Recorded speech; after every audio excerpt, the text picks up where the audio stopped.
बाजार में आलोचना सुनने जाता था। ये सुनने जाता था कि प्रजा मेरे बारे में क्या कह रही है।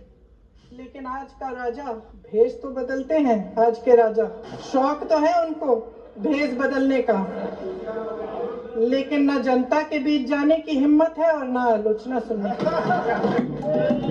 सबसे पहले जो सुरक्षा कर्मी, जो जवान अफसर 13 दिसंबर को संसद की सुरक्षा के लिए शहीद हुए, उनके प्रति मैं श्रद्धांजलि व्यक्त करना चाहती हूँ। महोदय, हजारों साल पुरानी हमारे देश की, धर्म की एक पुरानी परंपरा रही है। ये परंपरा संवाद, चर्चा की रही है। एक गौरवशाली परंपरा है जो दर्शन ग्रंथों में, वेदों में, उपनिषदों में दिखती है। वाद विवाद और संवाद की हमारी पुरानी संस्कृति है।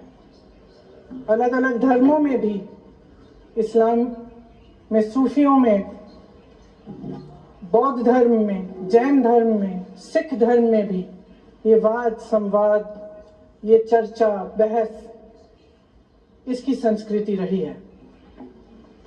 इसी परंपरा से उभरा हमारा स्वतंत्रता संग्राम। हमारा स्वतंत्रता संग्राम विश्व में एक अनोखा संग्राम था, एक अनोखी लड़ाई थी जो अहिंसा और सत्य पर आधारित थी। ये वाद संवाद की जो परंपरा है, इसको इस संग्राम ने आगे कैसे बढ़ाया? क्योंकि ये जो संग्राम था, ये जो लड़ाई थी हमारी आजादी के लिए, एक बेहद लोकतांत्रिक लड़ाई थी। इसमें देश के किसान, देश के जवान, देश के मजदूर, देश के अधिवक्ता, देश के बुद्धिजीवी, चाहे किसी भी जाति के हो, चाहे किसी भी धर्म के हो, चाहे किसी भी भाषा को बोलते हो, सब इस स्वतंत्रता संग्राम में शामिल हुए। सब ने हमारे देश की आजादी की लड़ाई लड़ी।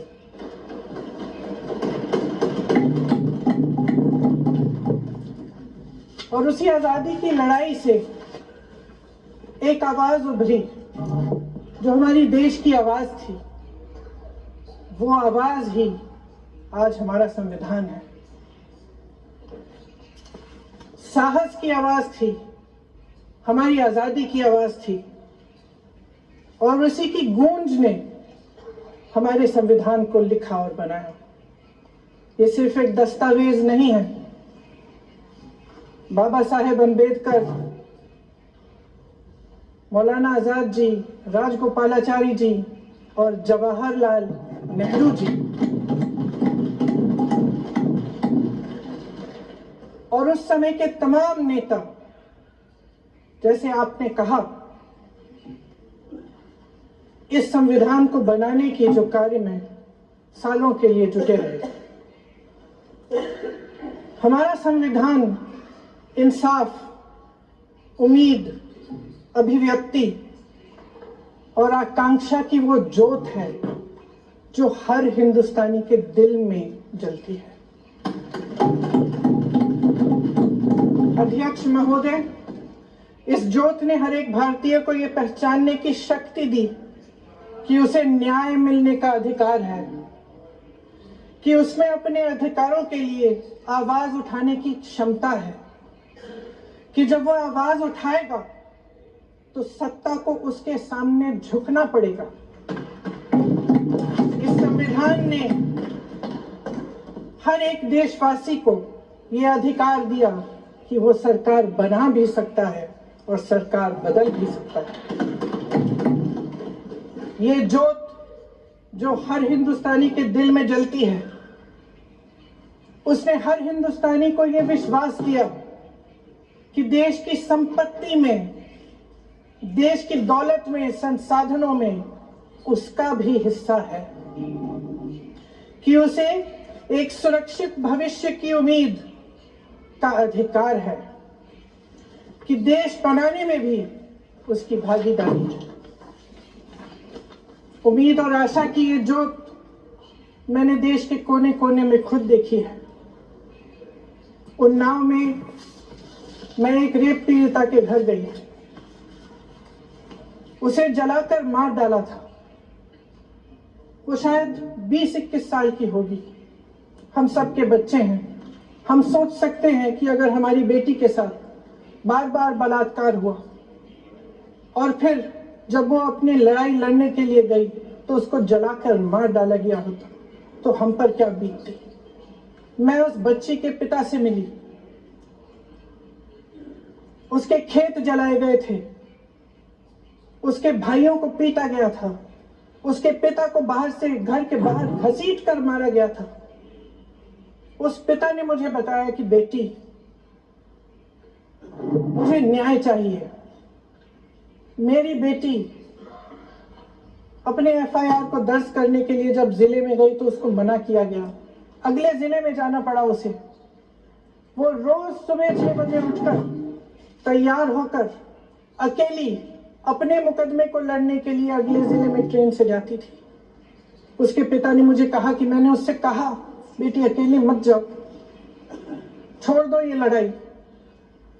लेकिन उसकी बेटी ने उसको जवाब दिया कि नहीं पिताजी, मैं अकेली जाऊंगी, मैं लड़ूंगी, ये मेरी लड़ाई है, मैं इसको लड़ूंगी।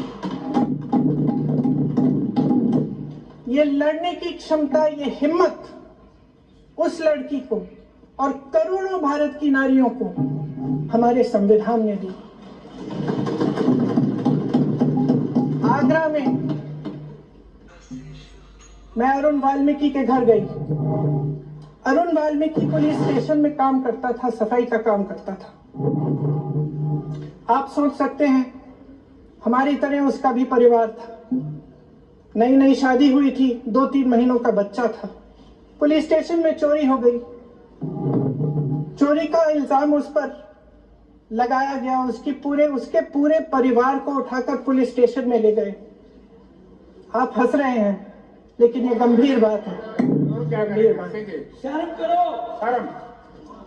अरुण वाल्मीकि को पीट पीट के मार डाला, उसकी बीवी को पीटा, उसके पिता के नाखून निकाले, उसके पूरे परिवार को पीटा गया।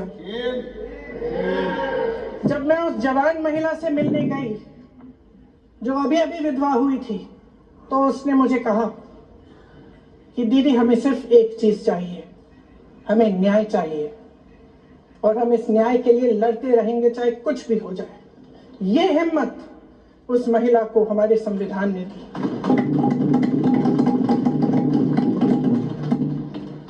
संभल के कुछ लोग आए थे हमसे मिलने, जो मृतकों के परिवार के सदस्य थे। उसमें 2 बच्चे थे, अदनान और उजैर। आप सुनिए। उसमें 2 बच्चे थे, अदनान और उजैर।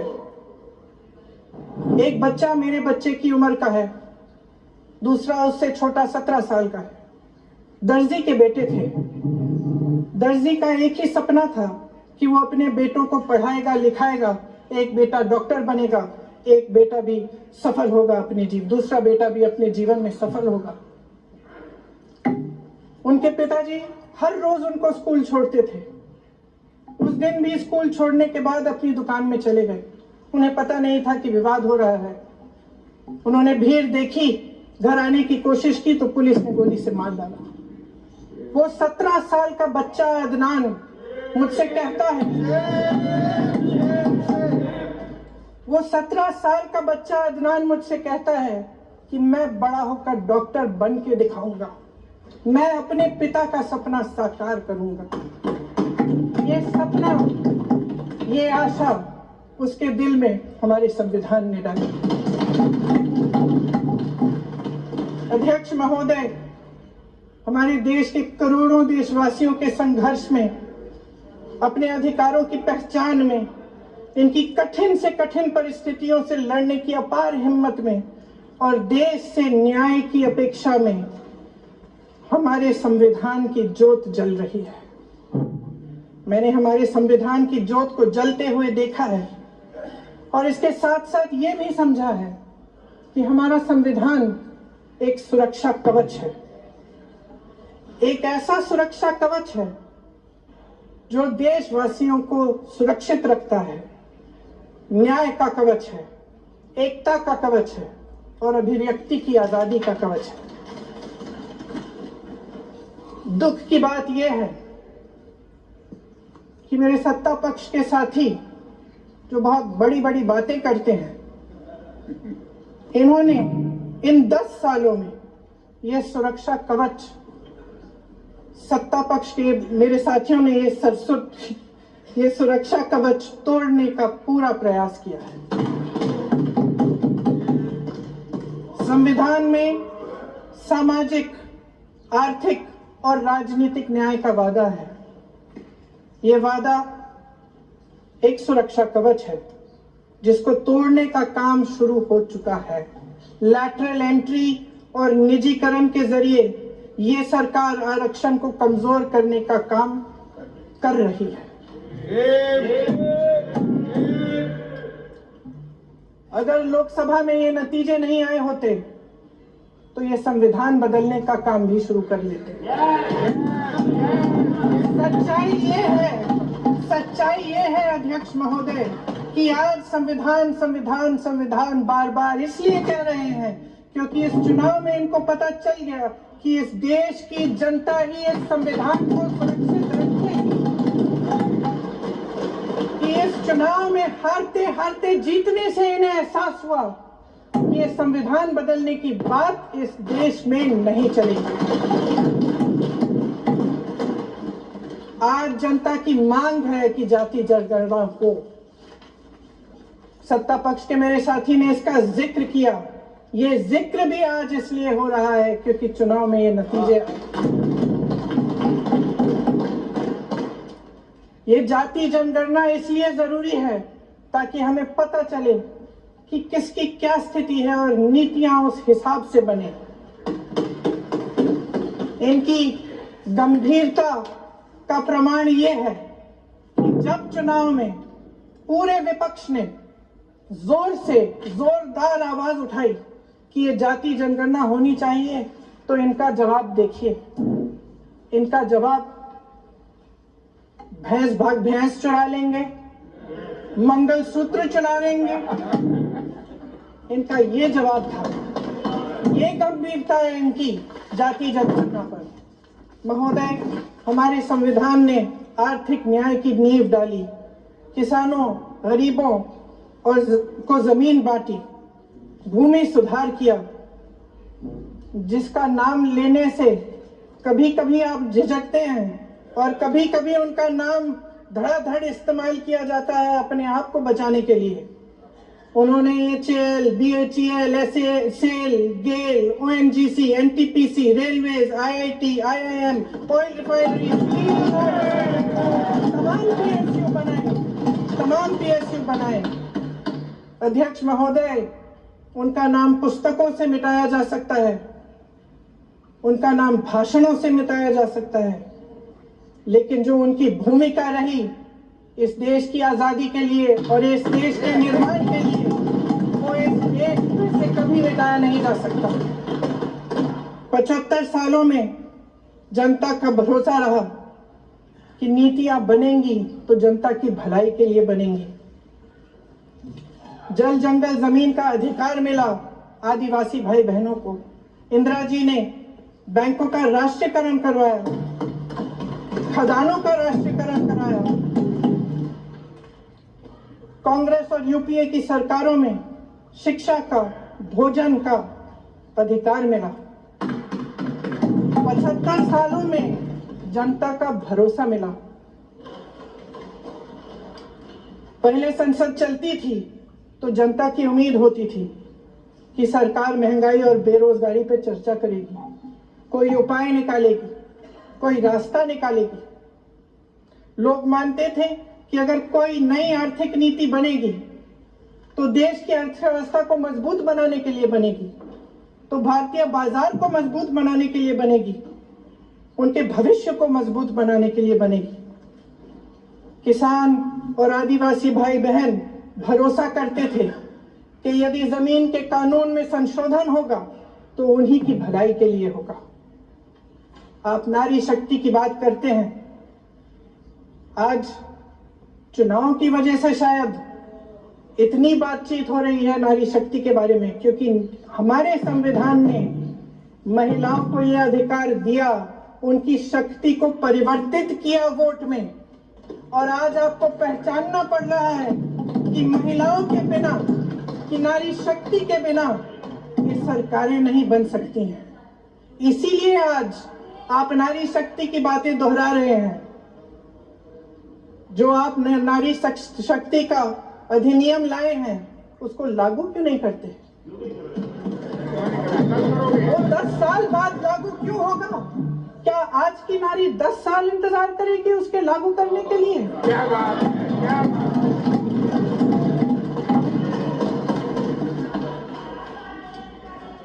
आज संसद में बैठे हुए सत्ता पक्ष के मेरे साथी ज्यादा से ज्यादा अतीत की बातें करते हैं। 1921 में क्या हुआ, कब हुआ, नेहरू जी ने क्या किया। अरे वर्तमान की बात करिए, देश को बताइए आप क्या कर रहे हैं, आपकी जिम्मेदारी क्या है? कि सारी जिम्मेदारी जवाहरलाल नेहरू की है। अध्यक्ष महोदय जी, ये सरकार आर्थिक न्याय का सुरक्षा कवच तोड़ रही है। आज संसद में बैठी ये सरकार बेरोजगारी और महंगाई से जूझ रही हमारी जनता को क्या राहत दे रही है? कृषि के कानून भी बड़े बड़े उद्योगपतियों के लिए बन रहे हैं। सही एमएसपी को छोड़िए, डीएपी तक नहीं मिल रहा है।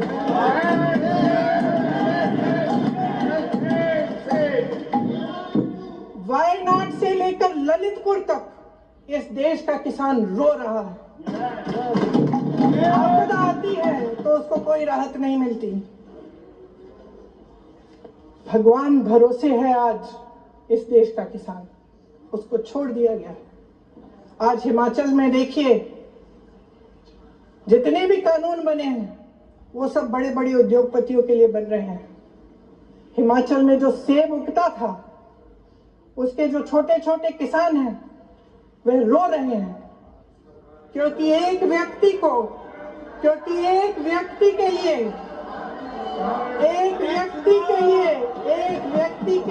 सब कुछ बदला जा रहा है। सुनने की हिम्मत रखो। मैं अध्यक्ष महोदय जी,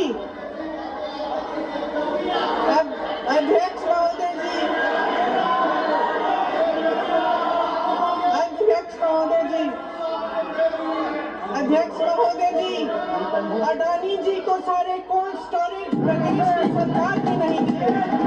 अडानी जी को सारे कोल्ड स्टोरेज आपकी सरकार ने दिए। देश देख रहा है कि एक व्यक्ति को बचाने के लिए 142 करोड़ देश की जनता को नकारा जा रहा है। सारे बिजनेस, सारे संसाधन, सारी दौलत, सारे मौके एक ही व्यक्ति को सौंपे जा रहे हैं। सारे बंदरगाह, एयरपोर्ट्स, सड़कें, रेलवे का काम, कारखाने, खदानें, सरकारी कंपनियां सिर्फ एक व्यक्ति को दी जाए।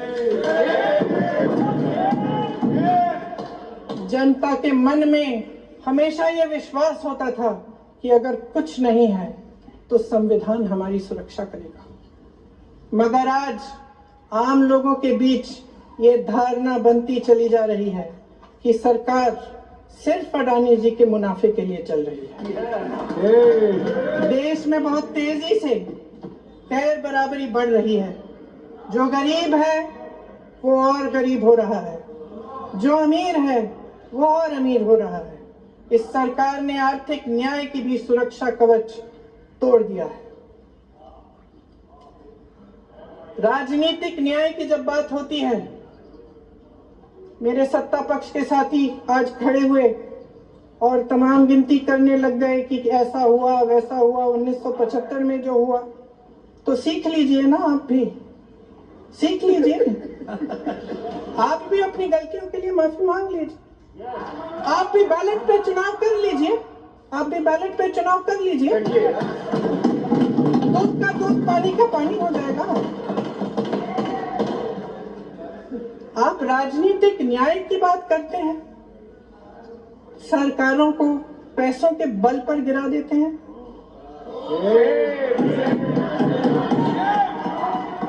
मेरा आग्रह है कि अपन संविधान में सकारात्मक बोले।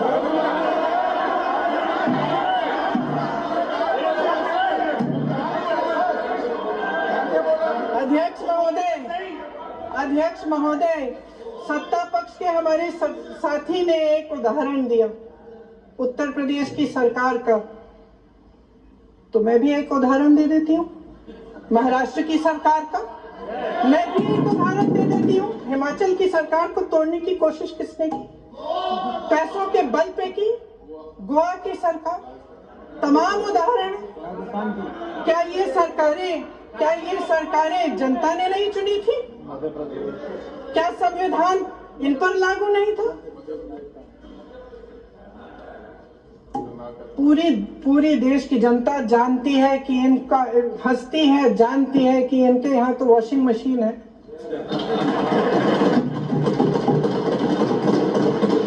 तो यहाँ से वहां जाता है, वो धुल जाता है। इस तरफ दाग, उस तरफ स्वच्छता। और मेरे कई ऐसे साथी हैं जो इस तरफ होते थे उस तरफ चले गए, मुझे दिख नहीं रहे हैं, वॉशिंग मशीन में शायद धुल गए हैं।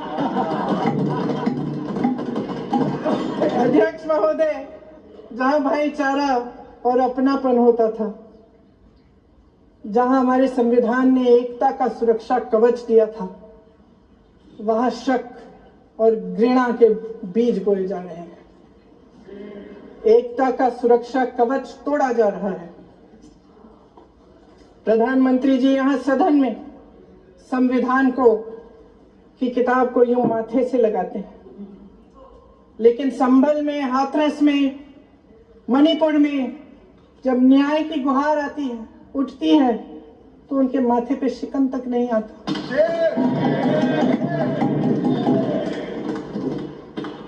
शायद समझ नहीं पाए हैं कि भारत का संविधान संघ का विधान नहीं है।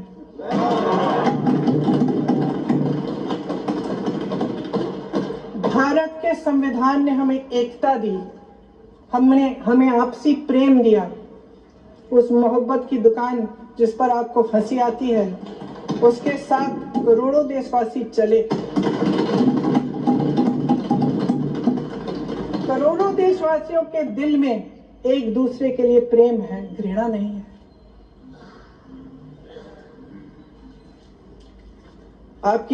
इनकी जो विभाजनकारी नीतियां हैं, उसका नतीजा हम रोज देखते हैं। राजनीतिक फायदे के लिए संविधान को छोड़िए, देश की एकता को भी ये रख नहीं सकते, इसकी सुरक्षा नहीं कर सकते। हमने संभल में देखा, मणिपुर में देखा। दरअसल इनका कहना है कि अलग अलग इस देश के अलग अलग हिस्से हैं, लेकिन हमारा संविधान कहता है कि यह देश एक है और यह देश एक रहेगा। जहां खुला विवाद होता था, अभिव्यक्ति का सुरक्षा कवच होता था, इन्होंने भय का माहौल पैदा किया। सत्ता पक्ष के मेरे साथी अक्सर 75 सालों की बात करते हैं, लेकिन इन 75 सालों में ये उम्मीद, आशा, ये अभिव्यक्ति की ज्योति कभी थमी नहीं, कभी बुझी नहीं। इस देश की जनता ने खुलकर आलोचना की, निडर होकर धरने किए, प्रदर्शन किए। जब जब जनता नाराज हुई, तब तब सत्ता को ललकारा, उसे चेतावनी दी, बड़े से बड़े नेताओं को कटघरे में खड़ा किया, उनसे जवाब मांगा, न्याय मांगा, इस देश के छोटे छोटे से नुक्कड़ की दुकानों में, चाय की दुकानों में, इस देश के घरों में, गलियों में, मोहल्लों में, अखबारों में, प्रकाशन घरों में, न्यायपालिकाओं में चर्चा कभी बंद नहीं हुई। लेकिन आज ये माहौल नहीं है। आज जनता को सच बोलने से डराया जाता है, धमकाया जाता है। पत्रकार हो या विपक्ष का नेता हो या किसी यूनिवर्सिटी का प्रोफेसर हो, छात्र संघ हो या कर्मचारियों का संगठन हो, सबका मुंह बंद कराया जाता है। किसी पे ईडी, किसी पे सीबीआई, किसी पे इनकम टैक्स, फर्जी मुकदमे लगवाए जाते हैं, जेल में डाल दिया जाता है, विपक्षी नेताओं को जेल में डाल दिया जाता है, उनको सताया जाता है। किसी को नहीं छोड़ा इस सरकार ने। देशद्रोही कह के उत्तर प्रदेश में मुझे याद है कुछ अध्यापिकाएं प्रदर्शन कर रही थी, उन पर मुकदमा डाल दिया देशद्रोही का, उन्हें देशद्रोही कह दिया। इन्होंने देश का पूरा माहौल भय से भर दिया है। इनकी मीडिया की मशीन झूठ फैलाती है, तरह तरह के आरोप लगाती है, और शायद वह भी भय में ही है। महोदय, मैं इस सदन को याद दिलाना चाहती हूं कि ऐसा डर का माहौल देश में अंग्रेजों के राज में था। जब इस तरफ बैठे हुए गांधी की विचारधारा वाले लोग आजादी की लड़ाई लड़ रहे थे और उस तरफ वाली विचारधारा वाले लोग भय में रहकर अंग्रेजों के साथ साठ-गांठ कर रहे थे। लेकिन अध्यक्ष महोदय, भय का भी अपना स्वभाव होता है। भय फैलाने वाले हमेशा भय का खुद शिकार बन जाते हैं। ये प्रकृति का नियम है। आज इनकी भी यही हालत हो गई है। भय फैलाने के इतने आदी हो गए हैं कि खुद भय में रहने वाले हैं, चर्चा से डरते हैं, आलोचना से घबराते हैं। कई दिनों से हम मांग रहे हैं कि चर्चा करिए, लेकिन चर्चा करने की हिम्मत ही नहीं है।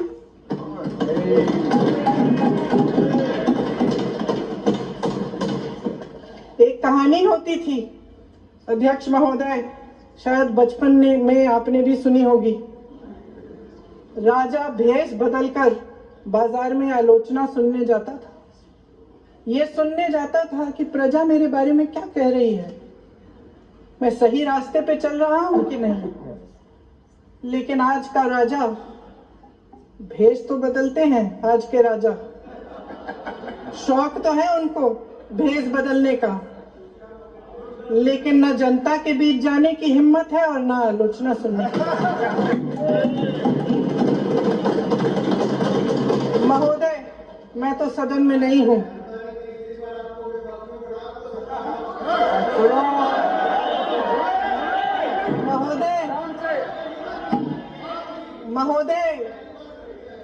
महोदय, जनता में बहुत विवेक है, ये सही है।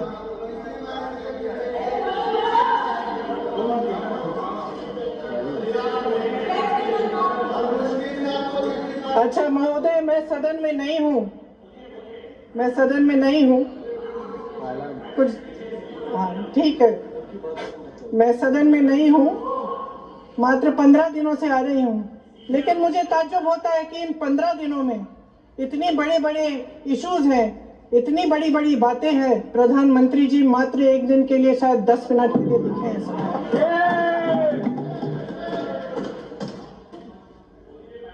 बात यह है अध्यक्ष महोदय जी